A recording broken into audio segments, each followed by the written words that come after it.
Welcome to the Shulamite Podcast, an extension of Shulamite Ministries and Shulamite.com, with weekly interviews and teaching with author and speaker Martha Kilpatrick and hosted by John Enslow. This weekly podcast is a way to stay connected to the ministry. So come experience anointed messages, not giving just another method, but a living impartation. I want to tell about the result of the prayer. God, you've got to show me. First, he showed me a list of people. Some people have refused to receive his love on his terms.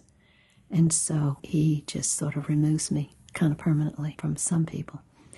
But he showed me that love has conquered and overcome the evil in people. And the next thing it says in Luke 6, love your enemies. Oh, that's the first work. After you are willing to love your enemies with God's kind of love, which is far beyond, it's a steadfast, you can't affect his love. It's immovable. I've always said, God loves you for no reason, you'll never give him one. But I've seen that proven in life. And the next thing that happened was I began to pray for someone in terrific sin and darkness. And I can't describe where the Holy Spirit took over. I can't really describe it. It's almost unbelievable. But I went into a battle with the powers of darkness for that person's soul. I experienced the torment that they lived in as my own. Daniel said, when Daniel confessed the sins of his people, there were sins Daniel hadn't committed. And I've always thought, that was so noble, and Lord, I'm able to do anything anybody's ever done. But I believe it was more than that for Daniel. I believe he experienced in travail and in prayer. What I was in travail and in prayer that the Holy Spirit was accomplishing. He's the one who knows how to pray. And I was in a wrestling match with the darkness of hatred. I do not know how long.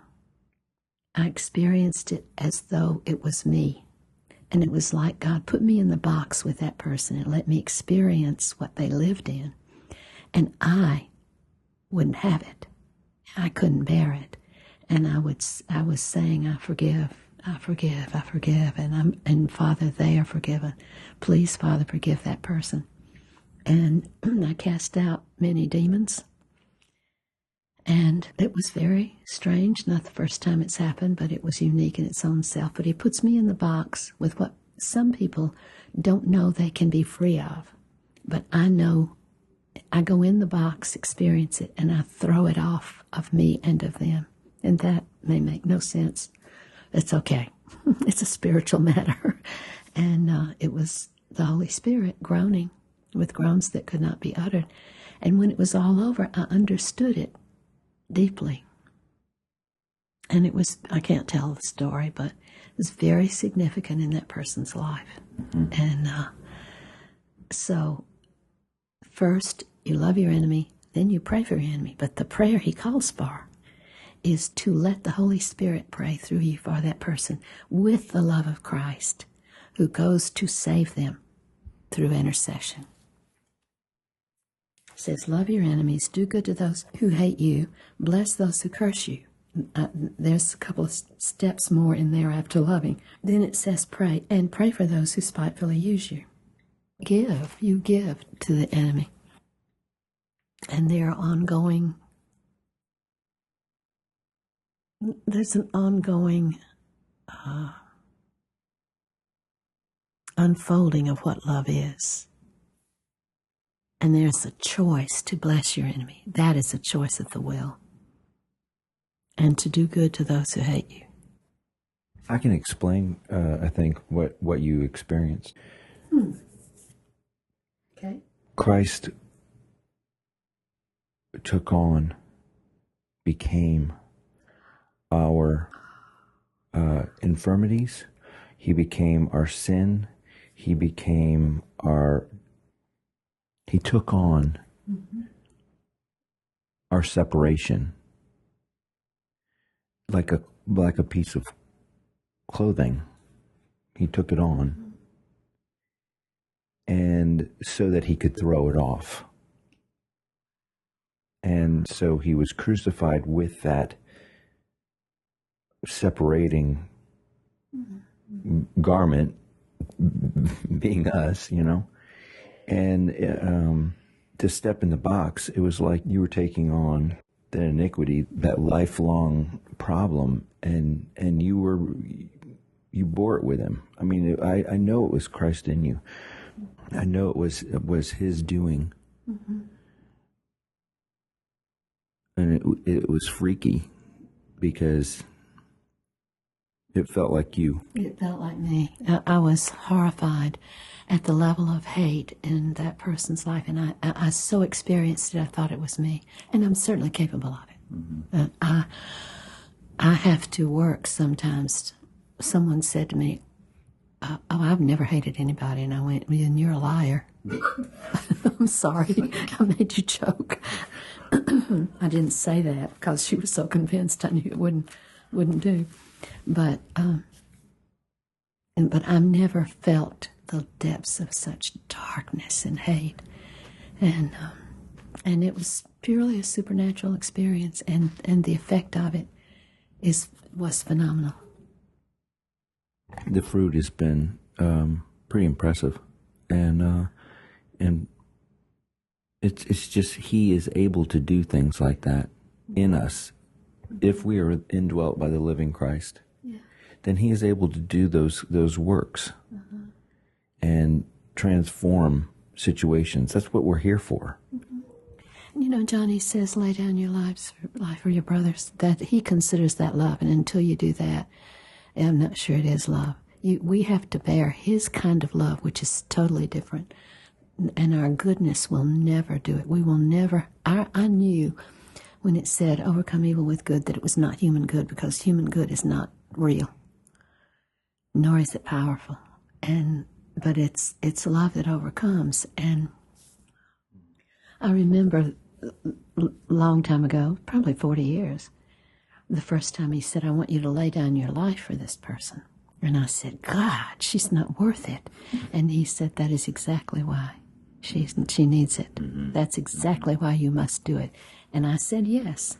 And I did lay down my life for that person. She bludgeoned me and tortured me. And then I was her. I was, when she came to a point of need, it was me she called for. Yeah, a lot of people would think that laying down your life is in telling.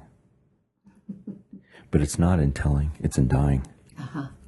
However he chooses for you to die. Mm-hmm. And it says, I bear in my body the death of Christ, death in me that there might be life in you. That is a principle of the disciple.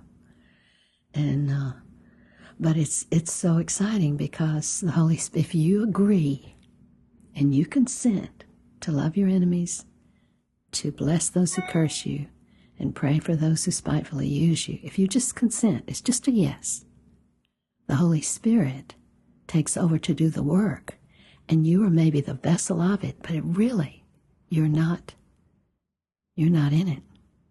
And so I desire that because for people to know that evil cannot bear love. Mm. Love is that powerful. I'm seeing love as a power to annihilate the enemy. And I wrote something a long time ago. There are two entities in the universe, and their names are hate and love. Mm-hmm. And you will be the vessel of one or the other. You wrote recently in your blog about that being at the Mellow Mushroom, you and Carol. And we wrote about, somehow we have a ministry to people in restaurants, don't we? It's just there. Mm. And you wrote also about the woolly, I don't like that word, but woolly booger. And he was alive, and he was so delightful. Oh, he was just marvelous, and I wanted to be with him more. And really, I was saying, oh, can't we be paired up with him again? Yeah. And I know what symphony he plays in, and I would love to hear some recordings from it when I get time. I'm going to look that up and see. And we just kind of had common conversation, and I said, what do you do, or something like that? And he said, I'm a musician. And I was like you. I thought, yeah, rock and all that bad stuff. And I said, well, what where are you a musician? And he said, with a symphony, a city symphony. And he was very modest. We looked him up and found out he was the lead tuba player there. And I'll never forget him. Mm-hmm. He was just wonderful. And his red hair was dyed. Mm-hmm. And he had that fuchsia. Yeah. And he told about the musicians union had to go to bat for him to be allowed to just be who he was with the symphony that wanted to get rid of him. He was too weird. And they had to advocate for him to keep his job. But he wasn't about to change. And he just had the most beautiful soul, and as you wrote about. But anyway, God sees the heart. And he knows who he wants to try to win by love, and those who will let him love. Some people will. Carol's favorite thing with Don was love has broken every barrier down, and he did that with Don. And love breaks down the barriers that we have to love, and we have tremendous walls against the love of God. I don't really know why. But I wrote it in the devotional years ago. It's because we won't have the humiliation of need. That's our barriers, pride. So I'm just kind of overwhelmed by the power of love to overcome evil. And Jesus said, "Don't call me good. There's no one good but the Father." Jesus in his humanity didn't claim good. The good that was in Jesus was the Father's life. And so it's God's love that is the only good. God's heart is the only good. And I'm shocked at him. I sometimes don't approve of his love. It's so merciful. And I know somebody that is really wrestling with that. And Jennifer wrote something about Jonah, that she was seeing that too. That, are you going to save Nineveh? And her having her Jonah day. Yes, that was wonderful. If you haven't read it, you need to. It's one of those that I want to print out. So, and love is the protection of the one who loves. Love is the shield and the fortress. It's warfare is about love and hate. That's what he's teaching me to write, and I've never read that in terms of warfare. But love is the power. So love is our immunity? I believe so. I believe it is. And I believe it's what Paul and all of the disciples had when they were suffering. It was love that they stayed in as a constant. And so I'm praying. I'm praying for a lavish love, a greater love than I've ever been a vessel of. And we have this treasure in earthen vessels, and the treasure is Jesus, and Jesus is God, and God is love.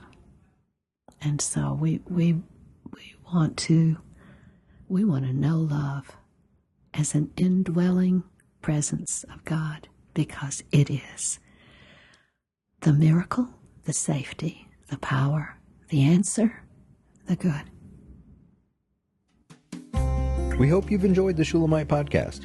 For all the latest from Shulamite Ministries, please visit us at shulamite.com, where you'll find Martha's daily devotions, posts from getalongwithgod.com, and the online library of all of Martha's writings.